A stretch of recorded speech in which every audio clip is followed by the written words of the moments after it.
Welcome back. This has been a long summer, and I know you all listening have been anxiously awaiting the epic drop of season 2 of Author News Weekly.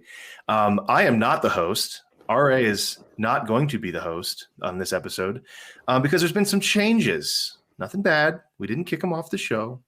We didn't fire him. Jim did have some words with him, but we didn't fire him. We're not allowed to say where RA is right now. Yeah, it's sort of it's a thing. It's a whole thing. So, listeners, I'm Nick. You know me. I'm on the show as the curmudgeonly old man who's always dissing on British people and my readers, which I will continue in this season of Author News Weekly. But I wanted to introduce a close personal friend of mine who will be hosting for the next 37 years, I think was the contract. Sorry, did you get the contract? We signed it on your behalf. Roland Denzel is a friend of mine. He lives up in well, I can't tell. It's a whole, another whole thing. He's not allowed to say. But he is a publishing and indie author. I don't want to say the word guru because I hate that word, but you've been around the block, man. You know the ins and outs of this industry as good as anyone else. And I believe you've been on the show before, but we found out that it had never been aired before. So this is cool. This is like, Yeah, I don't know what I said to keep it off the air, but we're about to run it back and find out. So anyway, man, where you and RA are. So welcome to the show. Thanks for being here and hosting us. I'm going to turn it over to Roland now to introduce. Well, you don't have to introduce us. We can do all this in future episodes. But if you're just joining us now, this is your first time. You're not going to get the full intro because it's going to make everything too long and weird.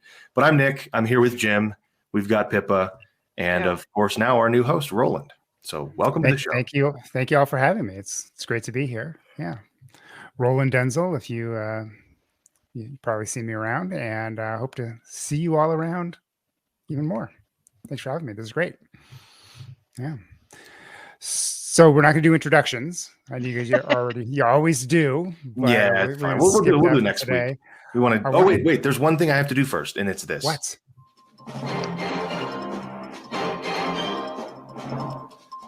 That's the news intro, by the way. Wow. Traditionally, we don't do it at a reasonable time. Traditionally, the cue doesn't work. Wow. Well, let's hope it translated to the audio. Yeah.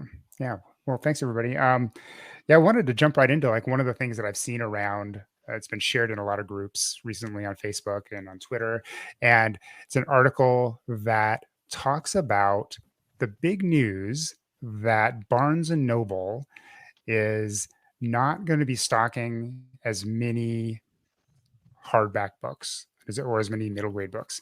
And it gets a little bit into, I think a lot of people are misinterpreting it based on the opening parts as they're just not going to stock books, or they're not going to stock indie books or whatever.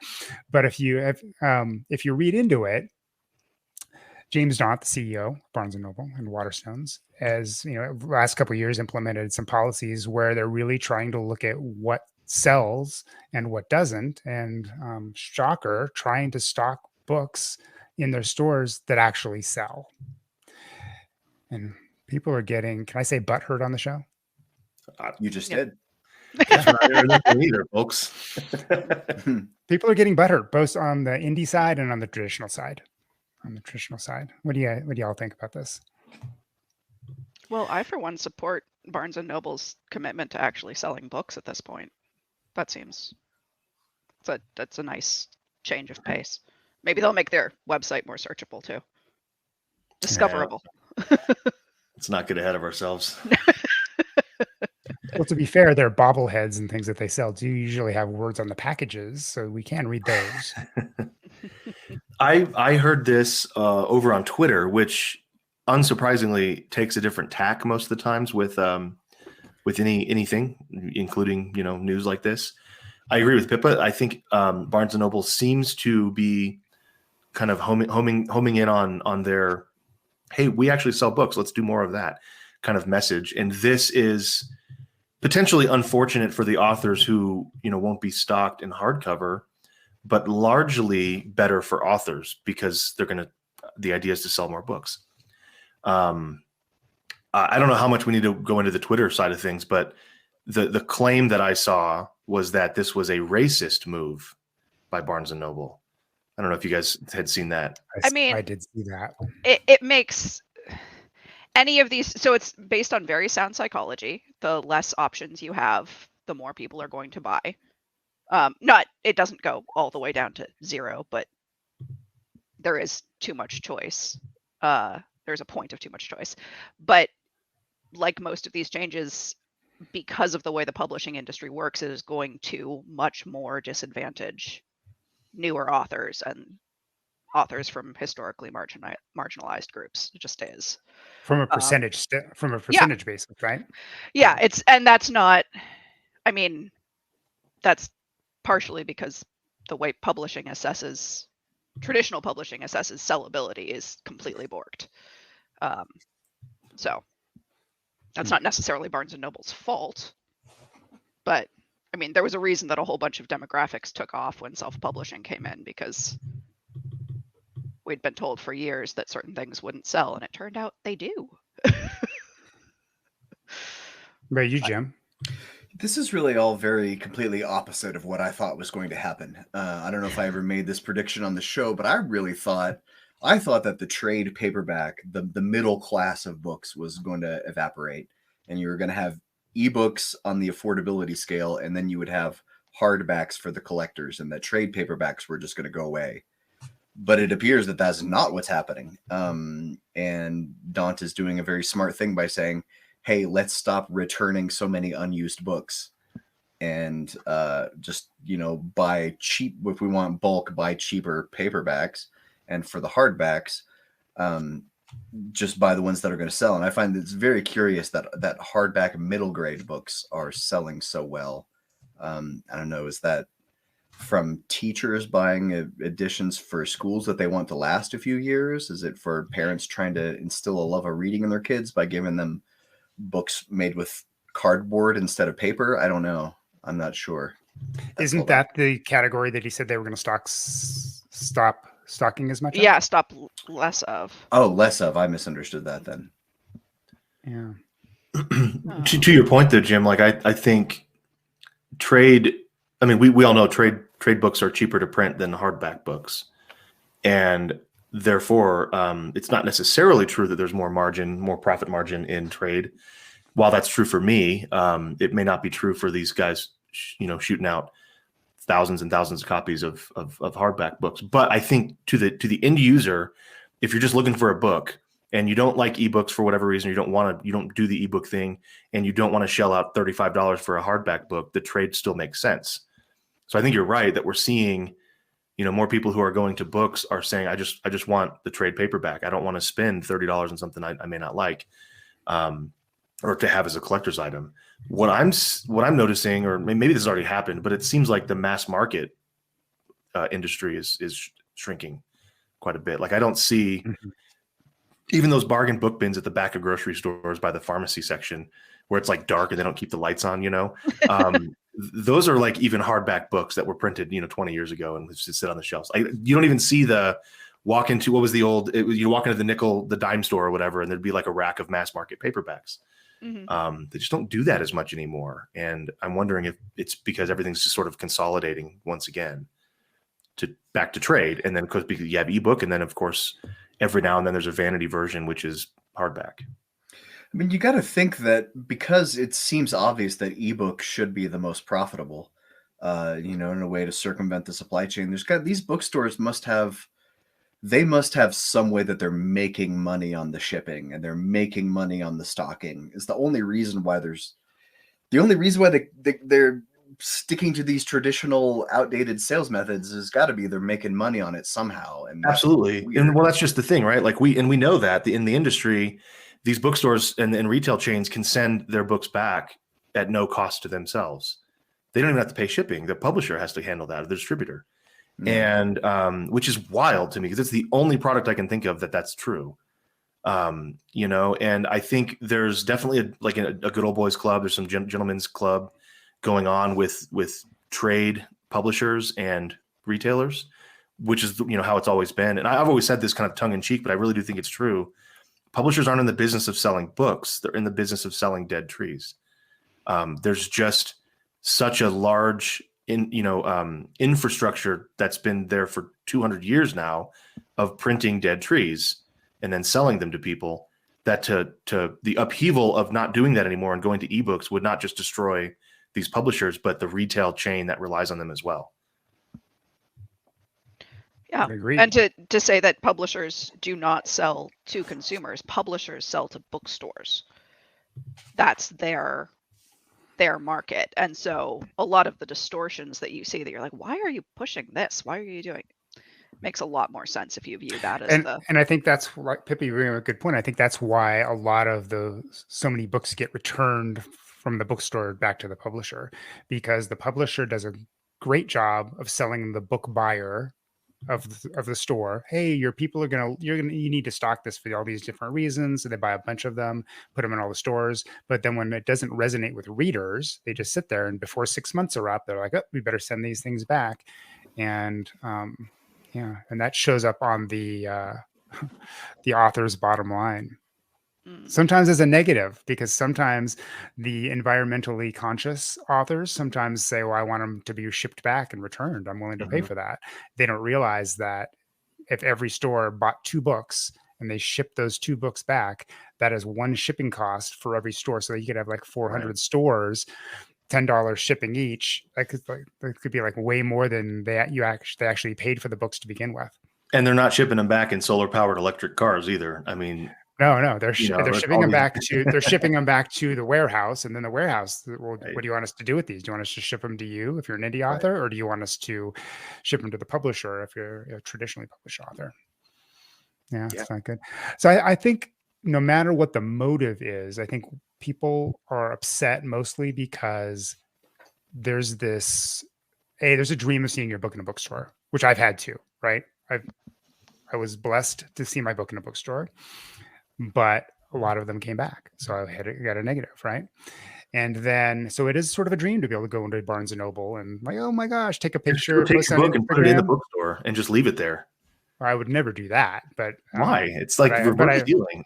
But see, here's the thing: is that people think that if authors think that if their book is in a bookstore, that's their shot, like that's their chance. Like if it doesn't make it to the bookstore, their book is not going to make it.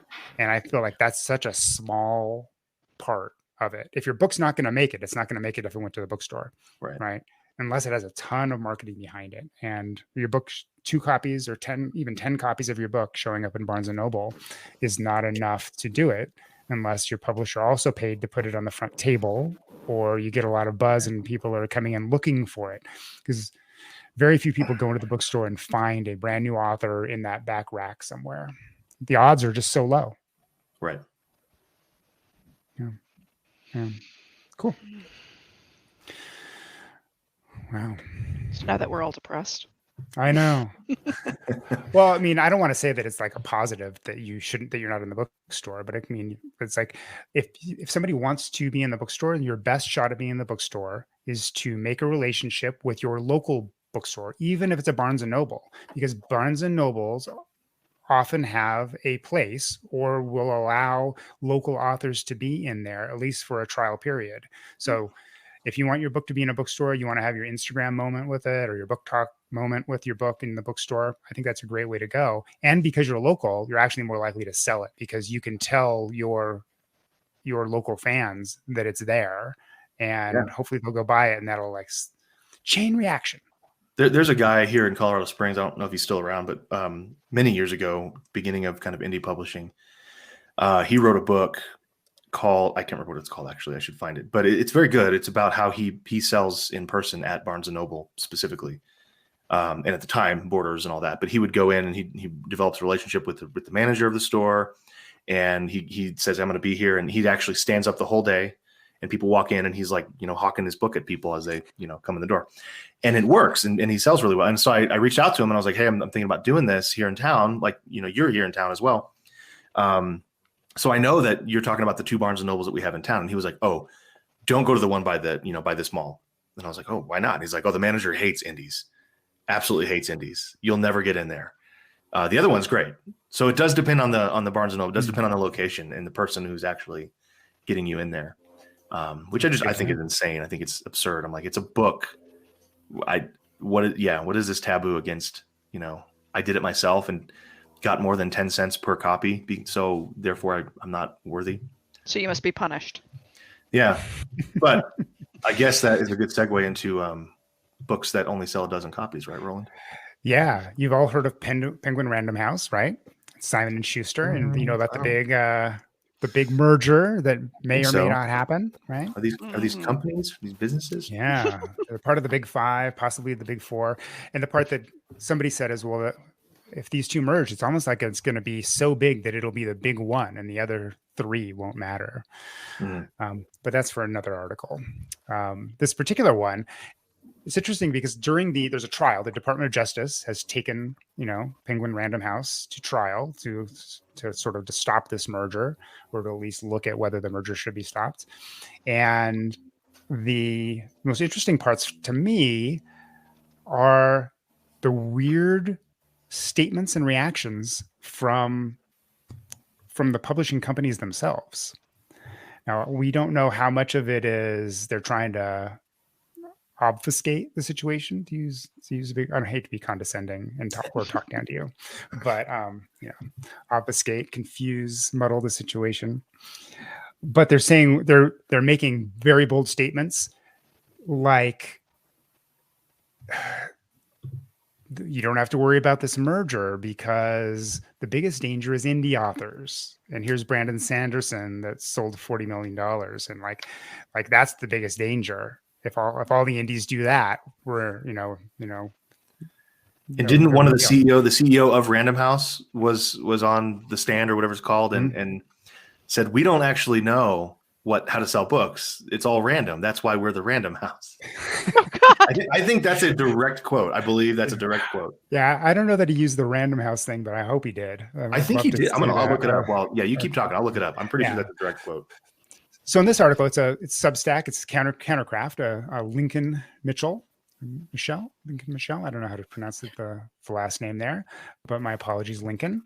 But one of the interesting statistics that was said by one of the CEOs was that 50% of books sell 12 copies or less than 12 copies, and that just sounds astonishing. 50% of traditionally published books, right? So the books, because they act like indie books don't really exist. Yes. Yeah. And so some of these statistics were just, were just crazy. Like, have you read any of this thing? And what do you think about this? Let's see. I tried to read it and it told me that I needed to sign up. So. Well, I'll say this, that if you scroll down, you don't have to. Okay. I'll say this, ever since Data Guy sold out and went corporate, I don't trust any of the numbers that I see in publishing. Obviously, nobody knows what they're talking about. Everybody's saying something different. And with publishing, there's always that thing of, do the numbers include textbooks or not? Because anytime the publishing industry talks about how well they're doing, they're including their textbook numbers. And it's a completely different thing, and it completely messes up all the numbers. But I don't trust any of these numbers. 12 books a year sounds ridiculously low. Companies could, it costs thousands of dollars to produce a book. So if most of them only sold 12 copies, I don't think that publishing is quite following the same Hollywood model. Hollywood model that 95% of movies are going to lose money, but the ones that do make money make everybody rich. I don't think publishing is quite that into gambling, but I just don't know if I could trust any of these numbers. Well, I think from the Hollywood side, I think that there's a lot of of those movies that didn't make money. They made money for somebody. They just didn't make money for if you they made money somehow, otherwise they wouldn't be worth making. I don't know that it's, but I do think that there's something to that, Jim, where there is this ratio. They're like, okay, we can afford to gamble on this one because we don't know. It's almost like some of these books they might put out thinking, well, they're probably not going to work, but it's sort of a feeler to see if it's going to. Well, it's like penny stocks, right? I mean, for a while it was, we're going to have a huge mid list in order to find the next Harry Potter. And then for a while it was like, we're only going to publish things we think are going to be Harry Potter. And so the mid list started to shrink and shrink. I actually have this book written by Mike Shatskin, whose father, kind of ushered in some of the ways that publishing works. And so Mike is in the industry today, and he wrote this book pretty recently, so it's still up to date, I believe. But Jim, he basically says that that's exactly what they do. You know, I don't know the 95% or whatever the number is, but he literally talks about the profit and loss statement being something that editors just throw around, and it's totally just arbitrary. They just put numbers on a page, and no one's actually trying to hit that number or not. This is per book, per acquisition. And he says if you were to add up all these losses from all the thousands of books that we publish a year, on paper, it doesn't make sense how a publishing company stays afloat. But he said it's basically that the ongoing accruals of these books that didn't earn out their advance continue to make money enough so that they wait around for the big, the Harry Potters of the world, and that keeps them in the money. And I'm totally cannibalizing his point, but it is the Hollywood model, with less specificity, I think. And to go back to the quote that I said, this is Marcus Dole is the head of Penguin Random House, and he's describing on the stand. He's describing the difficulty of predicting success. And this is his quote. He said, "Everything is random in publishing. That's why we have that name. So the founder thought everything is random. Success is random. Bestsellers are random. So that's why we are the Random House." Wow. So this trial, and I'm following it pretty closely. I work with Drafted Digital, and that's something that we discuss a lot. And this trial is so insane to me because it's put the publishing industry, their defense is, and I don't even want to say it accidentally became this way. I think they specifically chose the defense of, we're incompetent. We don't know what we're doing. Yeah. We're not no dangerous. idea how We're any of this incompetent. work. How can we be dangerous? How can this be a monopsony if we don't even have any idea what the hell we're doing? That's literally their defense. And it's insane I've to me heard that's them. working. I read them where they said that they didn't know. I don't know. We don't know how much money goes into the into the marketing for this. So we don't know how much money goes into the publishing. Yeah, I think there's two things here. One is that Jim is correct, but it's not specific to publishing, which is you should never trust any numbers that are coming out of a CEO's mouth during an antitrust lawsuit. Why would you? I could extrapolate that to any numbers, honestly, because statistics are so easy to fudge. Oh, absolutely. Fake, but and no one's gonna. I mean, Warren Buffett's the only guy alive who can actually read any of these income statements and draw any sense from them, and he doesn't invest in these companies. So it's like, well, clearly these aren't healthy companies from a standpoint of value investing and long-term success. You cannot usually trust short traders. They're the ones who found Enron. They kept going around being like, I don't understand how it works. It's like, it does not. So I know we're talking about, sorry, go ahead. It's perfectly reasonable that almost any company, including the Fortune 500 companies, has no idea what's going on with their numbers at any time. I worked in analytics for a large company. It's very bad. It's so bad. So I know we were talking a lot about book selling, publishing, and marketing, but and we mentioned briefly Brandon Sanderson. Brandon Sanderson actually responded to the statements that the CEOs said about him in his own podcast, which is, his podcast isn't about book marketing or publishing, but he and Dan Wells on a recent episode talked about that. And he talked about how ridiculous that statement is. He basically said, they're saying that I am the threat because I'm an indie author that I did this. And literally, he goes, not to toot his own horn, but he's like, literally, no one else can do this. $40 million. No, what other indie author can come up with $40 million? It's right. This is a special, unique case. And he said the question that the publishers should be asking themselves is, how come we can't do this too? Right. Yeah, I think what's interesting to pick up on with their wording of using indie authors in this case is that is a term that to them, as well as the people suing them, the government, Department of Justice, means Amazon, right? These can be conflated. These terms are the same to them. And if you remember, the Department of Justice is also filed suit against Amazon, as well as the other publishers filed suit against Amazon. So there's been a whole thing, and I guess it's the Department of Justice was against Apple, but the whole thing is these terms are conflated enough so that by saying indie authors, the government goes, oh, I know, okay, yeah, wait, we don't like them either. So it's just a way to ingratiate them to their side so they can win their case. It's crazy, man. It's wild. It's wild. Wow. Well, we've got a couple minutes left. We've got 2 stories. I'm going to make an executive decision and pick one that's a little bit lighter, right? So I saw this thing. I am a big fan of, just as you know, I'm a big fan of fewer distractions when I write. Like I figured out how to put Microsoft Word in a special mode. I use apps on my computer to block stuff. Scrivener has a distraction-free mode. But beyond that, there are people who use devices that it might as well be a typewriter, but captures the data electronically, right? Some of them don't have a backspace key. There's certainly no whiteout. Yeah, no Pippa's eyes went wide. Yeah, there's no backspace key on some of these things. Yeah, so you might have seen them at some author conferences or on Instagram. The AlphaSmart Neo, I think, is the most popular one because it's super old and very inexpensive. There's some new ones that are like $500 that have these fancy e-ink screens, right? Called the Freewrite.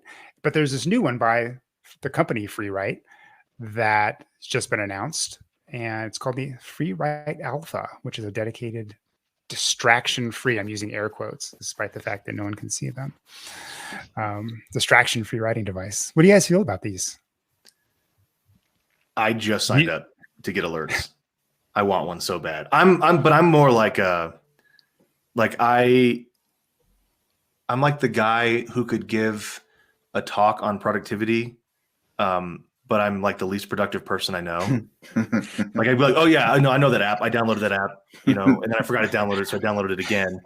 I have all the apps. I've got all the tools. I've got all the gadgets. I know I've got everything I need to be productive. If I could just be more productive, I'd put them to good use. I use the Pomodoro time. I use my Pomodoro timer every time I can find it. Dude, that's me. I got a Pomodoro timer sitting here. I haven't even clicked on it in like a year, and this little app on my Mac. So I'm 100%. I love this thing. I do think so. So that's the joke. Like the reality is, I was pretty into the idea of the Neo when I discovered that. I didn't have one, but I almost tried to get one. Because I thought it was such a cool idea. When you do have one, you just forgot. I probably do somewhere. Yeah. When I started looking into it with the Neo, this thing is. I mean, if you look at a picture of the Neo, like it just looks like it's like if you turn it over, it'll be like a Casio keyboard from the '80s. I mean, it just got that look to it. And it turns out when you try to get the words off of your Neo, you plug it into a computer, and in real time, it like. Well, it's not real time. I guess it's like super fast typing goes into a Word doc. So you plug it in, turn it into a Word doc, and then it just like goes. Like there's no drive or disk or anything to pull out of it. I'm hoping and assuming that this Alpha doesn't do that, which is why I'm excited about it. Yes. Good news. This will sync. It'll post your file out to Dropbox or whatever. Facebook directly. Yeah. Facebook. It'll upload straight to Kindle. Oh God! And there's no backspace key. I'm kidding, people. This is not Also, a there's no NaNoWriMo, either. not a NaNoWriMo experiment. With an ASCII art cover. Yep. That's right. Yes. Yeah. That'd be perfect. Jim, have you ever tried? Do you need distraction-free writing stuff, or how? Do you do this? Well, I'm going to have a little bit of a dissenting opinion on this. I think the Freewrite Alpha and AlphaSmart and all these smart typewriters are dumb. I think people will spend hundreds and thousands and millions of dollars to avoid exercising a little self-control. Mm-hmm. Yeah, no, I will. Absolutely. I knew this writer who he wrote most of his stuff on this website called Write or Die. Oh, I remember that one. Yeah, you start typing, and if you take your hands off the keyboard for a few seconds, your older text starts to disappear. So you have to literally write, or you lose all your work. You lose everything you've done, and stuff like that. It's like it sounds kind of clever and fun, and the idea of a really expensive typewriter sounds fun and clever. But just exercise some self-control. Well, that is, I mean, that's a dopamine regulation thing, and depending on how your brain is structured, might not work. On the other hand, I have one of these, and it is a paper notebook that I write in with a pen. Yeah, And I mean, it does not have the internet. So like that's the thing I do because I don't want to Can you send me a link? I want one of those. I know. Okay. I will sell you one of mine for like $250. Much that cheaper. one actually does go into a word processor real time when you're trying to transfer the text. Yeah, well, see, that's the other thing. You get like one built-in editing round. Well, Neil Gaiman writes all of his first drafts in a notebook. Like, so I know, it's disgusting. I almost threw up in my mouth a little bit. my hand would be cramped on like the second page. Mm-hmm. Yeah. Thankfully, when I was in AP English, I went on a ski trip and I broke both my thumbs because I'm that good of a skier. And so I had casts on both my thumbs, and I had to learn how to write like this because my teacher wouldn't let me off the hook. So like my thumb would be up and I'd have to write. So I still hold a pen like that. There's a special pen you can get that does that too. Well, I grew up in San Antonio, Texas. We didn't have access to special pen stores. So I used a regular old ghetto pen. There's this place called Amazon. Have you heard of it? No, not when I was in middle school and high school. It was still a rainforest back then. So yeah, I learned how to write, but my hand doesn't get tired now, which is great. But I don't write anything longer than like my name on anything. I don't think I could even write a check if I had to these days. Look, here's the deal. I mean, I agree with Jim. If the issue is you have, Nick Thacker disease, where you look stunning and you're super handsome, but you just can't get anything done because you love these productivity apps and everything, then yeah, this isn't the savior, right? This isn't the thing you've been waiting for. But to me, it scratches the itch of, the people that like the really clacky, I hate these stupid, shitty keyboards, but people are like infatuated with these stupid keyboards. If this thing looks cool, it's sleek, it's got a bigger window. So instead of just seeing one line, you can see like 4, which I guess is better. It looks cool. I think there's something to it about the sleekness of it that actually helps my productivity. I mean, a lot of people have success with these types of devices. Other people have like a dedicated laptop that has all the apps taken off, or they write on a tablet that doesn't have data. It like has Wi-Fi if you're in the house, but it's not going to have, so they can take it somewhere and by not connecting, don't feel like they're always on. So I guess I totally understand, Jim. People who are like superior like you can like really like dial in. Wait. Here's no. I think we're done. We're out of time. All right, episode over. But the key is, Jim, you say exercising willpower. So the thing is, you no longer need to exercise your willpower, right? You have figured out whatever it takes. So you no longer have to require willpower. No, you no longer have to use willpower, right?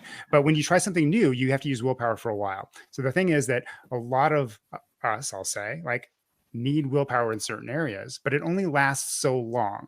Willpower only lasts so long. It wears out. It's emotionally, mentally taxing. So a device like this can allow you to outsource the willpower.